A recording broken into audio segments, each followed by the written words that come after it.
Welcome to Ordinary to Badass, episode number 367.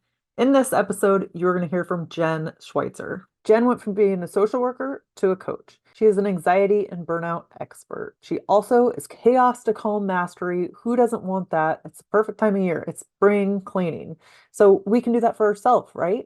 Get the chaos out of ourselves and turn to calm. So this is just on time or just in time. And I'll talk more about that in a minute.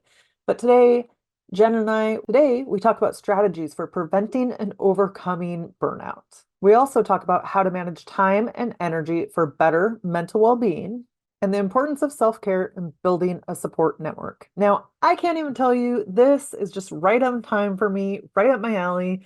I interviewed Jen a few months ago and we talked, and guess what? I kind of went through a lack of productivity time. I just wasn't getting done things that I need to get done. So it's funny. Oh, you probably noticed that because there wasn't podcast episodes coming out, right? But that's life. That happens to us. But it's funny, the second I choose to pick up the baton and start going again, it's all about productivity and burnout and all the things. So just what I need to hear, sink right in, right? And you know what? This is life. I'm learning to try to have a little bit more grace with myself instead of beating myself up for, oh, you should have started this sooner. This could have been done, blah, blah, blah. You know, the stories we tell ourselves. But you know what? It's right on time. I hope that it's perfect timing for you too. I know that you will get value. And if you do, leave a review on iTunes because you know what? Every single rating or review that you leave helps the show and helps other badasses just like you to find the show. Okay, with that, let's get to the episode. Be confident, be bold, be authentic, but don't forget to take action. This is Ordinary to Badass, where our stories empower women to step into the spotlight of their own lives and pursue what they're truly passionate about. It's time to step into the arena and become more than just extraordinary. It's time to become a badass with your host, Marie Sonneman.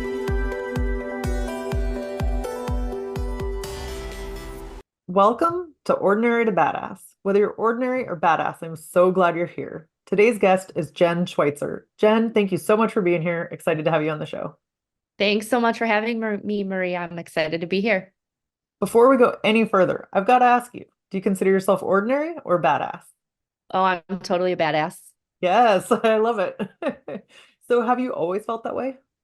No, absolutely not. This is something new for me, probably in the last 3 years. Something I've had to work really hard to own and claim. So something a lot of people wonder is like, is it just one event? Is it one incident that made you feel like a badass, or do you think it was a series of events over time? Definitely a series of events. For me, it was just diving into a lot of my own personal development and really, I think the confidence is just something that just doesn't come overnight. I think a lot of us want that, but we can't get it. And so I think it was really a series of events, and it's I think it's a really hard place to get to sometimes for a lot of us. And but once you're there, it's really great. So what does your badass self, what would that say to you 10 years ago, 15 years ago? Oh, that's a good question. I think it would say to me, like, you can do this. This is what you were born to do. You were ready to do this, and don't let anything stop you. Nice, nice. So will you tell us a little bit about yourself? Yeah, absolutely. So I am from a very cold town right now, in Western New York. We have lots of snow and wind and rain and coldness. And I live with my husband, my two dogs, and we are foster parents as well. So we currently have three littles in our house.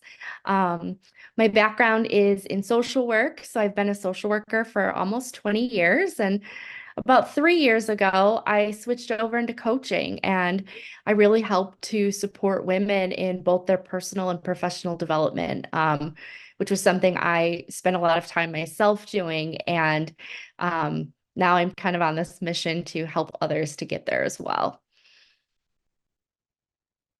So tell me what that was like to make the switch going from doing social work to being a coach. Yeah, I was burned out. So I was someone who struggled with anxiety and overwhelm. And I got to a place of just being so burnt out at my job and had no idea I was kind of in that phase of my life. And um, once I realized that I was there, I was like, wow, I'm not taking care of myself and I'm not doing what I need to do for me. And what do I need to do to get there? And so that's kind of where the personal development came in. I had to really figure out what it was I wanted and what I needed in my life. And that kind of led me into coaching and it kind of took off from there. I did a certification program and I very quickly after that launched my business. And now I've been in business about 2 years and it's been just so freeing and rewarding for me. So tell me about that moment when you took the leap, when you decided, okay, I'm doing this, I'm leaving. And did you do your side business ahead of time? Or I shouldn't say Yeah. side business, just your business. Did you work on it ahead of time or did you just stop and then jump all into it? Yeah, so I wish I was brave enough to jump into it like from the get-go, but I was not. I think we all have those doubts where we're like, oh, am I going to be successful? Can I do this? I wasn't going to get a steady income. And so I did work my side business for a while I was working full time. And I transitioned out of that in September a year and a half ago. I switched to just doing my business full time. So it was a hard decision to make, but ultimately it was the right one for me. Yeah. So what do you tell people that are struggling with burnout? Oh, I hope that I meet people before they actually get into that burnout stage. That's my goal to help them to like stay away from that. But for those people that are in the burnout, the biggest piece of advice I have for people is to be selfish. And I think that sometimes that's a hard concept to really think about, but the ability to take care of yourself and the ability to give yourself what you need in the moment is so critical to getting yourself to just feeling like more peace and more joy and taking care of you and setting some boundaries around your time at work or setting some boundaries about what you put on your to-do list. Even socializing can sometimes become like very overwhelming when you're feeling burned out. So the idea of saying no to activities or things that don't really serve you is so important. How do you know that you're in burnout? I recently heard somebody say that sometimes people don't even know, but how Yeah. do you know or what are indicators? Yeah, so somebody that, I might recognize that somebody's in burnout and they may not know. I didn't know until I was kind of in it, but it would just be, I would be dealing with a lot of tiredness. I would be dealing with, not wanting, I think we call them like the Sunday scaries where you get up on Monday and you just don't want to go into work. And you come home and you just have no energy left. Making decisions is very difficult for you. And you just like you see your mood and your attitude changing. You could lose your patience. You can, be a little bit short with people who you love and who are supporting you. And it's just you're getting into this place of not being who you are to the core. And other people can maybe see it because of the way that you act or some of the things that you say. You could also be, causing yourself to get physically sick, like headaches or stomach aches or just, body fatigue, are big indicators that something is off balance. So what are types of things that we can do to prevent it? Yeah, that's such a good question. And I work with my clients a lot just to we create what's called a nourishment menu and we create this menu of things that make somebody happy or bring them joy. And it's like when I'm feeling overwhelmed, when I'm struggling, here are some of the things that I can do. Because I'm feeling so stressed out, I can't always talk through or make a decision for myself on what would make me feel better. So here's just a list of things that I can pick off of this list and I can just walk away from where I am and really feel, bring up that energy level a little bit, really kind of get out of this mood or moment that I'm in and kind of switch my brain back. Something else that we'll do is really look at exploring your time management. Like, where are you spending your time? Are you spending your time scrolling social media when you could be getting some work done? And so a lot of times burnout comes from just feeling like you never have enough time in the day. So really kind of analyzing and looking into your time and where you're spending it and what you're doing with that. And anything that brings you energy, if you need to if you like to work out, if you don't, it's like just get your body moving 10 minutes a day. And I think that that's really important. And sleep is always something on the top of the list as far as what we can do to kind of control our mood and our energy and the level of burnout is making sure we're getting enough sleep. So I know there's several times in my life where I felt like I just don't have enough time, and I realistically don't think that I do. And this is probably everybody though, right? Like Yeah. everybody Yep. always has excuses or things, Yep. you know, it's where you put your time, maybe like, is it with TV? Is it with social media? Yeah. But how do you know if you really just don't have the time and that's that season of your life where you're crazy Yeah. busy, or if it's you're heading towards burnout? Yeah, and I think that that's something that a lot of us struggle with because I think everyone says or has said at one point in their life, I don't have enough time in the day, or I need an extra like 5 hours in my day. And sometimes you're right, that might be true. Um, I had a client who I worked with, and she's a mom of three. She went to school and she worked full time, and she was really struggling to kind of keep up with the demands of her day. Understandably so. That's a lot on your plate.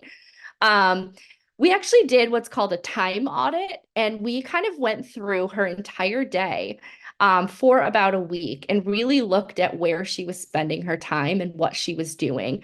And I think when you really sit down and look at what you're doing with your time, it is like really eye-opening because she's like, wow, I have 3 hours in the middle of the day where I have just wasted or done nothing or could have been doing something else. And so she was really able to kind of take a look at where her time was going and how it could have been spent differently. And that was really helpful to her just to kind of see that laid out there that, oh, wow, I spent 2 hours like just looking at my planner and wondering what to do next. And so that's a really good way to just kind of see it because you're more likely to believe it when you see it. So do you have any hacks for how to get more time back in your day or any tips? Yeah. So there's this one there's a couple of things that I'll do. And one of them is called a 20-minute cluster buster. And so if there is anything on my to-do list that's going to take me under 20 minutes, I get that knocked off my to-do list first thing in the morning. I think we all get kind of wrapped up in our to-do list and we just keep adding to it and figuring out, okay, what do I do next? What do I do next? But really kind of looking at, what has kind of carried over on this to-do list that I can just knock right off. I think that that helps us feel a little bit more accomplished. Um, I also think that doing some of the priorities that you have, like some of the most important tasks, should probably be done before lunch. We're often losing steam after lunch. We're often kind of that crash, that afternoon crash. So if there's something big, a big project you need to finish, finishing before lunch, I think is a really good tip. Um, and then I think another one is just there's the idea of time blocking. I don't love the idea of deciding what you're going to do in those time blocks, but I do love the idea of having, 30 minutes of focus work. And if you have an idea, maybe you have three things in there that you have to get done in those 30 minutes and then taking a break. I think that breaks in your day are really helpful to kind of keep up your energy and your level of your lack of distractions kind of can help with that. But I think that really having that time blocked and the idea of taking breaks is really big. So just to recap, 20-minute cluster buster, and Hmm. then try to finish any big projects before lunch, time blocking, and then take breaks. Is that right? Take breaks. Yep. Okay. Yep. And what is one of the biggest things that your clients that come to you that they struggle with, and what do you tell them?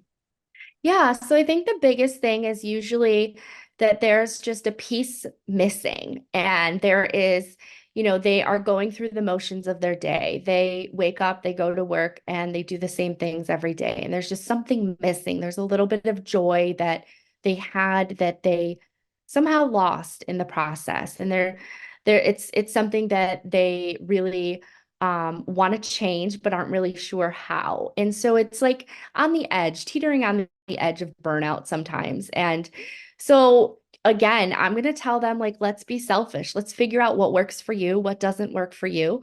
Let's look at where we can set boundaries. Let's look at where we can get more time. Let's look at bringing more things into your schedule that make you happy. And how are we going to balance that out with the demands of work? Because obviously those aren't going to go away.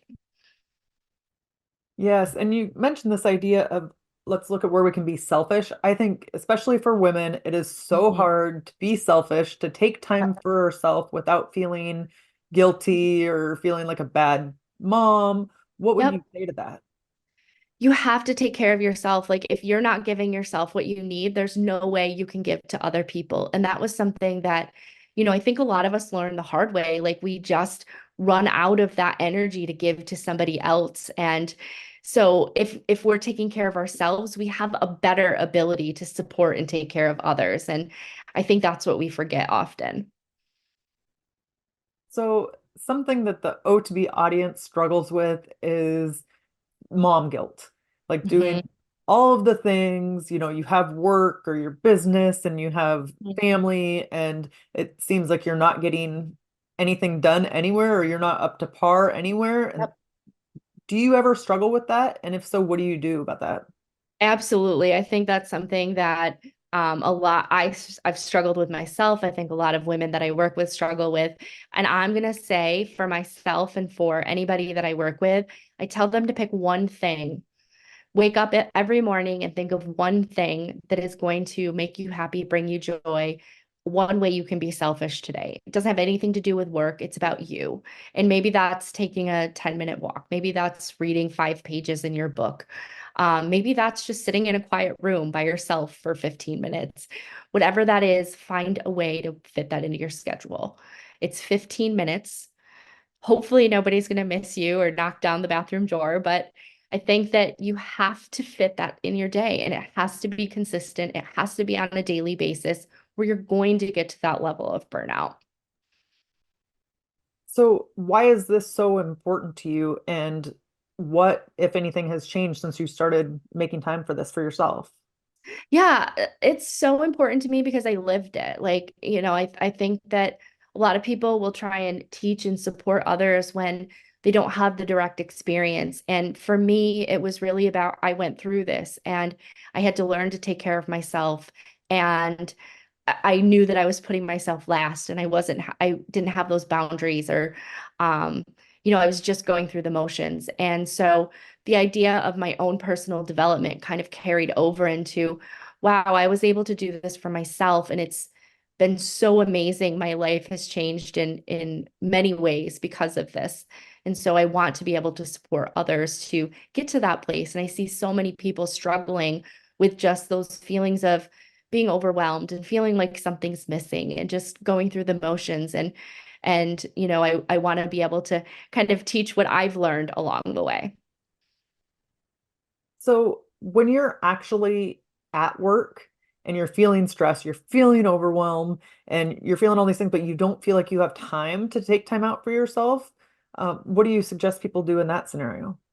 Stand up, go grab a cup of coffee, go fill up your water jug. Like, just take a moment to stand up from your computer. Your brain is going to reset just by moving, even if it's again to fill your cup of coffee or to fill up your water. Like, just make sure you're doing something. Stand up from your computer. Maybe go take a 10-minute lunch break and just step away, go into the break room. Get away. It's a reset that your brain needs, because if your brain is looking at the computer for more than 90 minutes, it's going to like fry and you're not going to remember the content that you're taking in anyway. So you're doing yourself a favor by just standing up. Yeah, and that's funny because I used to be like, I'm gonna power through my day. I don't take any breaks. I don't take any lunch. And it's like, where does that really get Yep. you? You think you're getting ahead, but actually you need the Yeah, break to reset to like get a fresh brain and start over. Um, exactly. do you do anything or do you suggest your clients do anything to remember to take a break?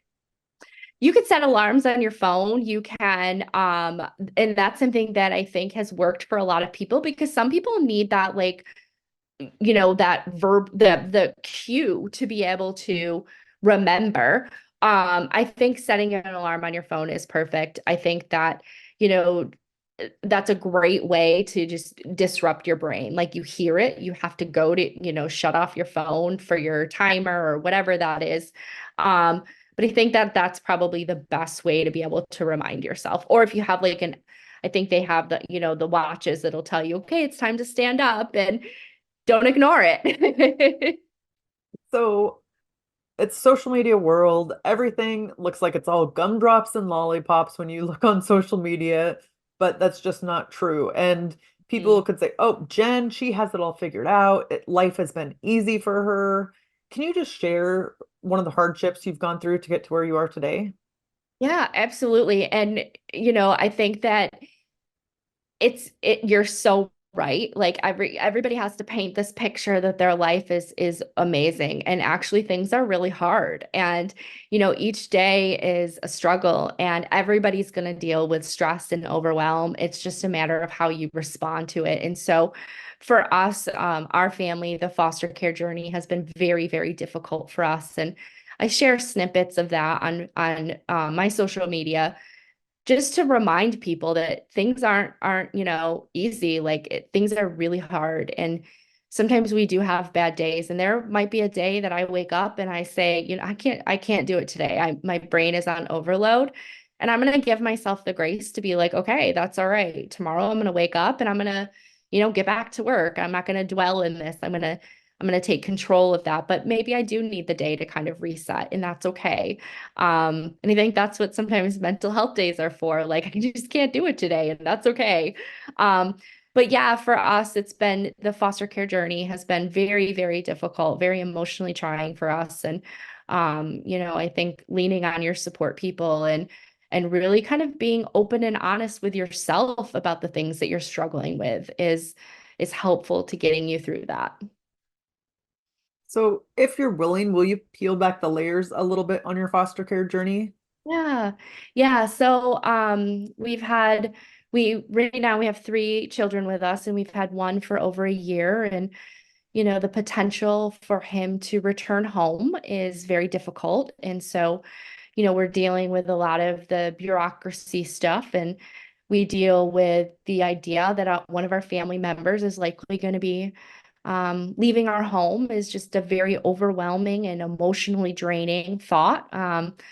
We have we have struggled with that. We have so much love to give to these little kids and these little babies, and we just want to see the best for them, and sometimes that's not with us. And so the idea of coming to terms with that and letting go of what's not in our control, and that's extremely hard and not fun. So Yeah, it's like, I mean, you probably love so big and they feel like yours, when they're in your house. And then like, how do you they're say not. goodbye or have them Yeah, from your hands? It's hard. I can only exactly. imagine. Yeah, yeah. Yeah. I don't have any good answers for that because we're going through it, and it's hard, and it's some days we can't even imagine, how our lives will be without them. So it's interesting to see how, you have to let go of some of that control, which I'm not always good at. Yes, it can be so hard. Especially when we really don't have any control over None. any of Yeah. it. Yeah. So I imagine that like right now or in these trying times, it's like even more important to like double down on self-care. What do you Yeah. Yeah. So I'll just use this morning for an example. And we have two babies and one that had to go off to school this morning. And as soon as babies were fed and the one was off to school, I ran to the gym for an hour. And it's so hard to do and it's so hard to leave. Leaving my husband with the responsibility of all of the children for me to go to the gym. Like at times I feel selfish doing it, but I also know that if I don't, I might go crazy. Nice.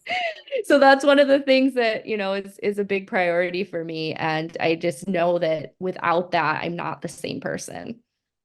Yeah, and it's like this whole idea of asking for help.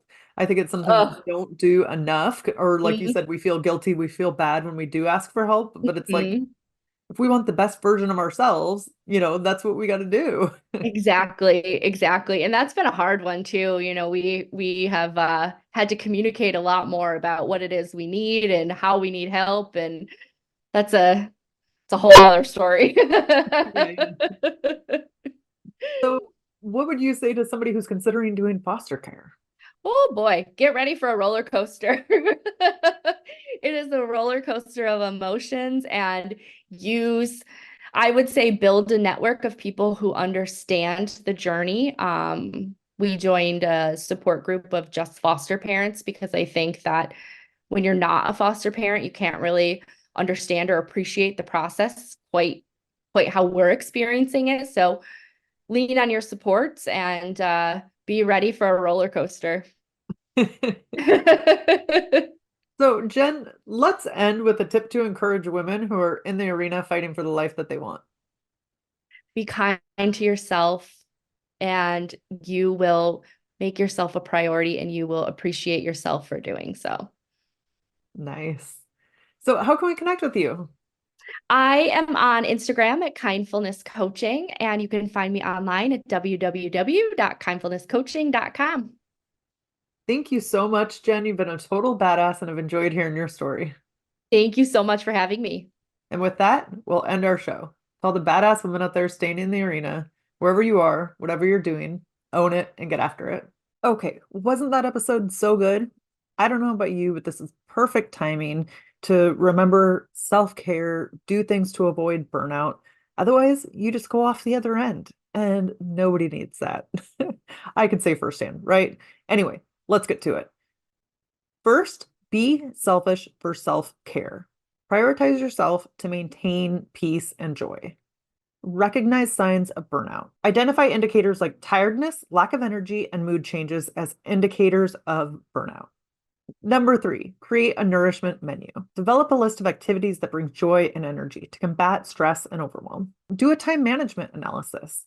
Assess how your time is being spent to find opportunities for efficiency and balance. Sometimes it just gets away from us and we don't realize that we have 3 hours in the middle of the day. Number five, take breaks. Incorporate regular breaks to reset the brain and maintain productivity and focus. Okay, tune in on Thursday. You're going to hear 3 reasons why Jen Schwytzer is so badass. Till then.